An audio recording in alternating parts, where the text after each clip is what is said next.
But we're talking about literally millions of people across the country over time who are going to be in this situation and need to have the facts to know whether they're making an informed decision. So they go through this parallel. For the first time, lawmakers in D.C. met with patients who've experienced issues with medical devices.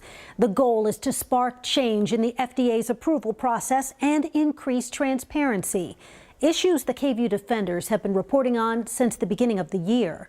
KVUE's Terry Gruca was there today, and she's live from D.C. tonight. Terry? Quita, these were impassioned pleas to lawmakers taking place all day today here on Capitol Hill. People who wanted to get their message across about the dangers of these medical devices. People like a woman we introduced you to in February. Traveling is not easy for Frances Scott. A metal-on-metal hip implant that she says left her not only poisoned, but her muscles damaged. If our story can help and stop this from happening to other stories, like sometimes we all get jaded about media and the politics. She shared her story with us a few months ago, but is meeting Congressman Lloyd Doggett for the first time. I had the slightest idea that this device had never been tested on human beings. I would not have gotten metal against metal. You've never gone through this. Congressman Doggett wanted to meet Frances because he's pushing for 2 bills to increase transparency of medical device problems.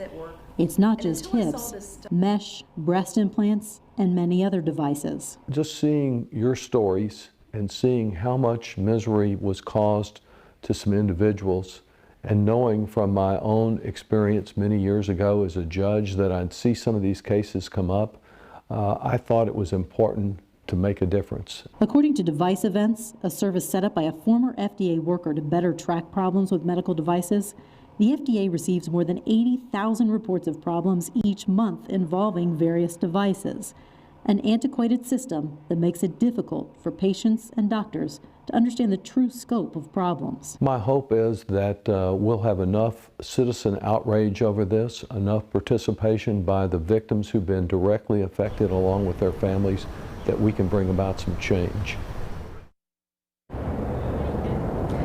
Congressman Doggett plans to introduce the Medical Device Guardian Act later this week. That would require doctors to report problems with medical devices to the FDA.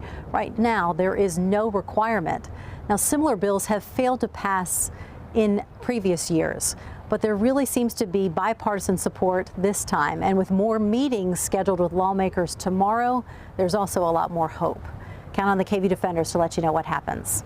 Live in Washington, D.C., I'm Terry Gruca. Mike?